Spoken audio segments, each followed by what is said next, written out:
ఈరోజు గురువింద గింజ అని తమ కింద నలుపు ఎరగదని సామెత గుర్తొస్తూ ఉంది. ఆ సామెత తప్పకుండా వారికి వర్తింపగలుగుతుంది. ఏం మాట్లాడుతున్నారు కేటీఆర్ గారు? అంబేద్కర్ గాంధీజీల గురించి మాట్లాడుతున్నారు. అది పెద్ద శతాబ్దపు జోకు వరకు 10 ఏళ్ల పాటు సచివాలయానికి రాలే. ప్రగతి భవను సామాన్యులు పోవాలంటే ఇనుప కంచెలు పెట్టింది. సామాన్య ప్రజానికానికి ఎంట్రీ లేకుండే. సోయానా వారి శాసనసభ్యులకి కొంతమంది ఏరుకోరిన ఆనాటి వారి సహచర మంత్రులకే ప్రవేశం ఉంటా ఉండే. ఖచ్చితంగా చెప్తా ఉన్నాం, బంకర్ ఏ విధంగా ఉండే అక్కడ నాజీలు పెట్టిన హిట్లర్ బంకర్ లాగా ఉంటుండే. అన్ని తీసినాం మేము. అది గాంధీ మార్గం. అది ఈరోజు ఫోన్ ట్యాపింగ్,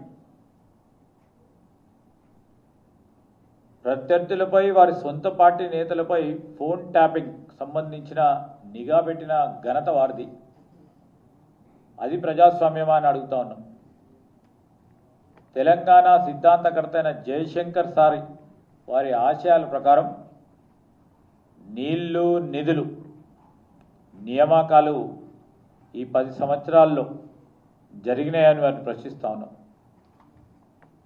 ఎవరికి జరిగిన నియామకాలు? వారి సంబంధికులకు, వారి చుట్టుప్రక్కల ఉన్న వారికి. కానీ నిజంగా నియామకాలు ఈ రాష్ట్రానికి సంబంధించిన నిరుద్యోగ యువతకు ఉద్యోగాలు వచ్చినాయని వారిని అడుగుతా ఉన్నాం. మనం అందరం చూసినాం టీజీ పబ్లిక్ సర్వీస్ కమిషన్కు సంబంధించి ఏ విధంగా మార్కెట్లో పేపర్లు అమ్ముడుపోయినాయో, లక్షలాది మంది నిరుద్యోగ యువతీ యువకుల ఆశయాలను, వారి భవిష్యత్తును నీరుగార్చి అన్యాయం చేసింది నిజం కాదా?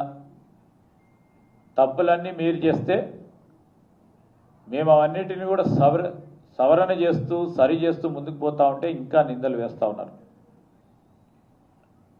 ఈరోజు బాబా సాహెబ్ అంబేద్కర్ గారు రచించిన రాజ్యాంగానికి సంబంధించి వారికి అనేక మాటలు చెప్తా ఉన్నారు. సమానత్వంపై కానీ సమాజంలో అరాచకం సంబంధించిన అంశాలు వారు మాట్లాడినప్పుడు దయ్యాలు వేదాలు పలికినట్టున్నాయి. ఈరోజు మహాత్మా గాంధీ గారు గురించి చెప్తా ఉన్నప్పుడు మహాత్మా గాంధీ గారు ఏమన్నారు? అహింస అన్నారే తప్ప దొంగతనాలు కబ్జాలు జరుగుతూ ఉంటే చేతులు కట్టుకొని కూర్చోమనలేదు. చట్టాలకు సంబంధించిన అంశం విషయంలో ఖచ్చితంగా కఠినంగా అమలు చేయాలి అనే ఆలోచన చెప్పినప్పుడు అది ఫ్యాసిజం కాదు. ఫ్యాసిజం అనేటోళ్ళది అది అజ్ఞానం అని నేను చెప్తా ఉన్నాను. హైడ్రా కూడా పనిచేస్తూ ఉన్నది. హైడ్రా పనిచేస్తూ ఉంది, మన చట్ట పరిధిలోనే పనిచేస్తూ ఉంది. చట్టం విషయంలో అంబేద్కర్ గారు రచించిన రాజ్యాంగం ప్రకారమే ఈరోజు హైడ్రా వ్యవస్థ నోటీసులు ఇచ్చి చట్టం ప్రకారం యాక్షన్ తీసుకునే కార్యాచరణ తీసుకుంటుందా లేదా స్పష్టంగా కనబడతా ఉంది. గత ప్రభుత్వంలో టీఆర్ఎస్ ప్రభుత్వంలో కబ్జాలకి ప్రభుత్వ భూములు గురవుతూ ఉంటే ఎన్ని మార్లు వారి దృష్టికి తీసుకెళ్ళినా కబ్జాదారుల దగ్గర నుంచి తిరిగి వాపసు తీసుకోలేదు. ఈరోజు హైడ్రా ఒక ఉక్కు సంకల్పనతో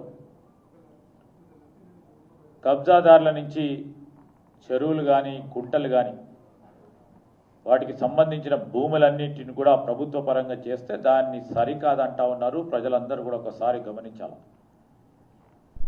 ఈరోజు చెరువులు కుంటలు పరిసరాల ప్రాంతంలో ఉంటున్న ఆ ప్రాంత ప్రజలందరూ హర్షిస్తూ ఉన్నారు. ఒక పక్షాన చెరువులు కుంటలులో నీరు వచ్చి పరిశుభ్రంగా వాతావరణం ఆ విధంగా ఉంటే, కబ్జాలకు గురి కాకుండా చెరువులు కుంటలను కాపాడుతూ ఉంటే, ఆ ప్రాంత వాసులందరూ కూడా సంతోషపడతా ఉంటే, కానీ కేవలం బాధపడేవారు ఎవరంటే టీఆర్ఎస్ సంబంధించిన నాయకత్వం, టీఆర్ఎస్ సంబంధించి మరి ప్రత్యేకంగా మేము అడుగుతా ఉన్నాం, ఎందుకంత కేటీఆర్ గారు బాధపడతా ఉన్నారు? కబ్జాకు గురైన భూమిని ప్రభుత్వ పరంగా తీసుకుంటే మీరెందుకు బాధపడతా ఉన్నారు?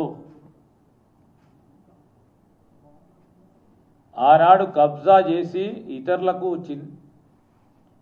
చాలా పేదవారికి ఎవరైనా మోసం చేసి ఉంటే ఆ పేదవారిని కూడా కాపాడతాము, ఏ విధంగా నష్టం కాకుండా చూసే ప్రయత్నంలో 2 బెడ్రూమ్ల ఇల్లు కానీ, లైవ్లీహుడ్కు సంబంధించిన అంశం కానీ ఆ వ్యవస్థలను ఏర్పాటు చేసుకొని ముందుకు పోతూ ఉంటే ఎందుకు అంత అసహనం?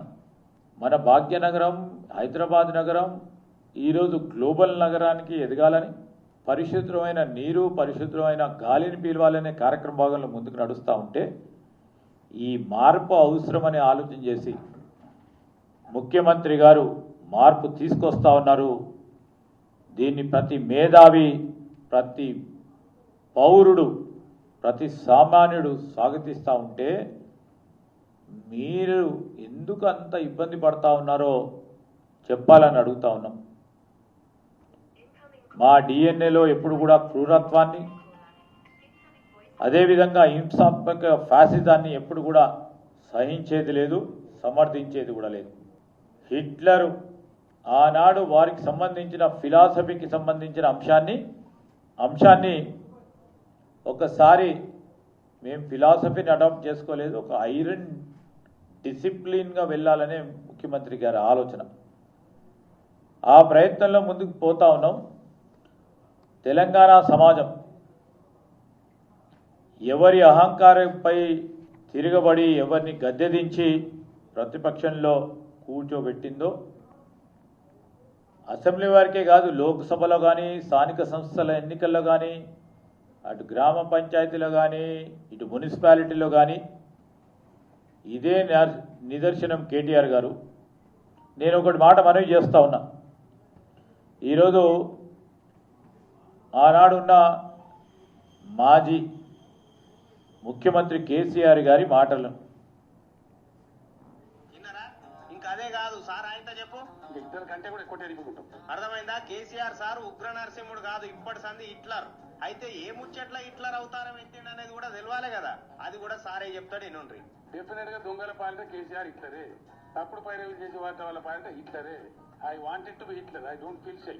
ప్రభుత్వం డబ్బులు ఇష్టం వచ్చినట్టు ఉద్యోగం చేస్తే వాళ్ళని హిట్లర్ కాదు, హిట్లర్ తాజోడనంటే బాగా బిహేవ్ చేస్తాం. ఇదన్నా ఆ రోజు వారు చెప్పిన మాటల ప్రస్తావనలో హిట్లర్ గారి ప్రస్తావన వచ్చిందా లేదా? కేసీఆర్ గారు హిట్లర్ సిద్ధాంతాన్ని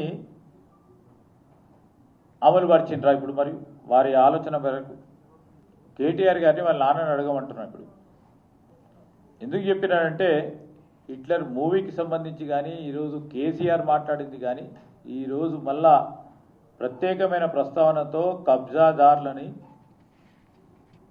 అవినీతి పరులను, అన్యాయం చేసేవారిని, ప్రభుత్వ భూములను లాక్కునే వారిపై ఉక్కుపాదంతో చట్టాన్ని అమలు చేసే కార్యాచరణ తీసుకుంటామని వారి ఆలోచన. ఆ రోజు ఒక ప్రముఖ దినపత్రకు సంబంధించిన సంభాషణలో వారు ముఖ్యమంత్రి గారు చెప్పడం జరిగింది. ఈరోజు నేను ఎందుకు చెప్తా ఉన్నానంటే, ఒక పరంగా వారు ఆ విధంగా మాట్లాడతారు. నేను అడుగుతా ఉన్నా, హరీష్ రావు గారు ఇంకో ప్రక్కన ఊరూరు తిరుగుతూ ఉన్నారు కదా, అసత్య ప్రచారాలు చేసుకుంటూ లేనిపోని అంశాలను ప్రజల వద్దకు తీసుకెళ్లాలని ఒక తీవ్రమైన ప్రయత్నం చేస్తూ ఉన్నారు హరీష్ రావు గారు. ఆ ప్రయత్నం ఎప్పుడు కూడా సఫలీకృతం కాదు. ఎందుకంటే సత్యదూరమైన మాటలు, అసత్యపు ప్రచారాలతో, అసత్యపు గణాంకాలతో ఈరోజు ప్రజలను పక్కదారి పట్టించే ప్రయత్నం చేస్తూ ఉన్నారు హరీష్ రావు గారు. మేము వచ్చి 2.5 ఏళ్ళైంది. ఎగ్జాక్ట్లీ నిన్న 7th. ఈ 2.5 ఏళ్లలో డెఫినెట్లీ నేను హరీష్ రావు గారి స్ఫూర్తి కనబడతా ఉంది. ఇప్పుడు వాళ్ళు చేయని 10 ఏళ్ళు చేయలేని పనులు ఈ 2.5 సంవత్సరాల్లో దాదాపు 60-70% చేసిండు. ఇంకా 30% ఎందుకు చేయలేకపోతా ఉన్నారు వీళ్ళు చేయాలని చెప్తా ఉన్నాడు ఆయన. మా మేనిఫెస్టో గురించి మాట్లాడే ముందు హరీష్ రావు గారు ఒకసారి మీరు 2-3 అంశాలు చెప్తారు. మీ మేనిఫెస్టోలో ప్రతి అసెంబ్లీ నియోజకవర్గంలో 1,00,000 ఎకరాలకు కొత్తగా సాగు నీరు అందిస్తామన్నారు. ఏమైందని అడుగుతా ఉన్నాం. రైతులకు ₹1,00,000 రుణమాఫీ ఎప్పుడు చేసిండ్రు? ఎన్నికల కంటే ముందు కొంతమందికి అందినాయి. ఇచ్చిన రుణమాఫీ రైతు తీసుకున్న రుణంపై వడ్డీకే సరిపోయింది. మీరిచ్చిన మేనిఫెస్టోలో భాగంగా 24 జిల్లాలలో 24 సూపర్ స్పెషాలిటీ హాస్పిటల్ కట్టుతాను. 24 జిల్లాల్లో 24 సూపర్ స్పెషాలిటీ హాస్పిటల్ కడతాను.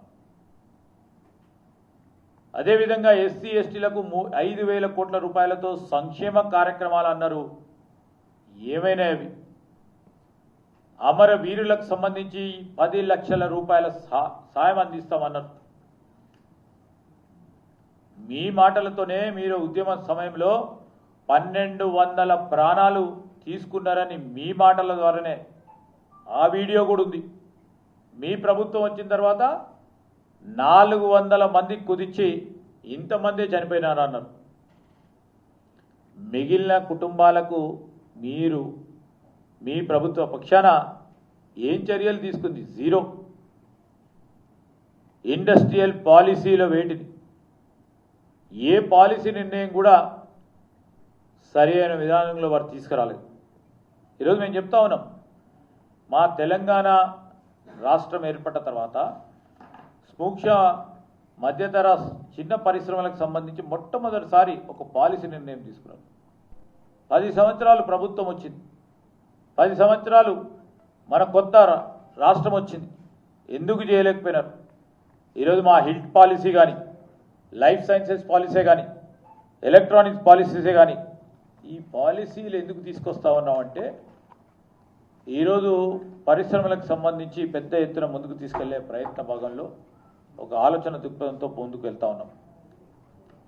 ఇవన్నీ కూడా చేస్తూ ఉంటే హామీలు ఇవ్వలేదని ఒకటి సూటిగా నిరుద్యోగ యువతి యువకులకు సంబంధించి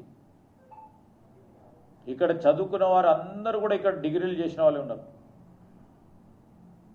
2014 నుంచి 2023 డిసెంబర్ వరకు ఈ 10 సంవత్సరాల కాలం పాటు డిగ్రీలు పూర్తి చేసుకొని నేను గ్రూప్ 1 ఆఫీసర్గా పరీక్షలు రాసి ఈ రాష్ట్రానికి నేను గ్రూప్ 1 ఆఫీసర్గా సేవలు అందించాలని కలలు గన్న ఆ యువకుడి కలలు నీరుగార్చిండ్రు. ఒక్కసారి 10 సంవత్సరాల కాలం పాటు గ్రూప్ 1 పరీక్షలు నిర్వహించి ఒక గ్రూప్ 1 అధికారిని నియామకం చేయలేదంటే ఎంత సిగ్గుచేటో ఒకసారి ఆలోచన చేయాలి. ఎంతమంది యువతి యువకులను మోసం చేసిండ్రో ఒకసారి ఆలోచన చేయాలి. మా ప్రభుత్వం వచ్చినాక గ్రూప్ 1, గ్రూప్ 2, గ్రూప్ 3, గ్రూప్ 4కు సంబంధించిన పరీక్షలు నిర్వహిస్తూ ఉంటే దానికి అవరోధం కలిగించడానికి కోర్టులకు పోయి కోర్టు పరంగా ఆపుదామని ప్రయత్నం చేసిన వారు ఎన్ని మీరు ఇబ్బందులు పెట్టినా ఈరోజు పారదర్శకంగా గ్రూప్ 1 పరీక్షలు, గ్రూప్ 2 పరీక్షలు, గ్రూప్ 3 పరీక్షలు నిర్వహించి వేలాది మంది యువతి యువకులకు వారి మెరిట్ పరంగానే ఉద్యోగ అవకాశాలు కల్పించిన ఘనత మా కాంగ్రెస్ పార్టీ ప్రభుత్వం అయితే ఈరోజు ఏమంటా ఉన్నారు? ఈ 2.5 ఏళ్లలో కాంగ్రెస్ పై ప్రజలు ఇసిపోయినట. ఎందుకు ఇసిపోయారు? దేని గురించి ఇసిపోయారు?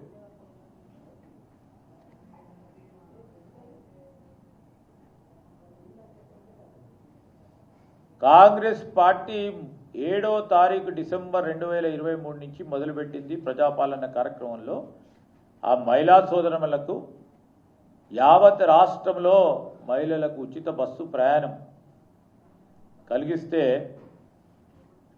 ఎవరు విసిగిపోయింది?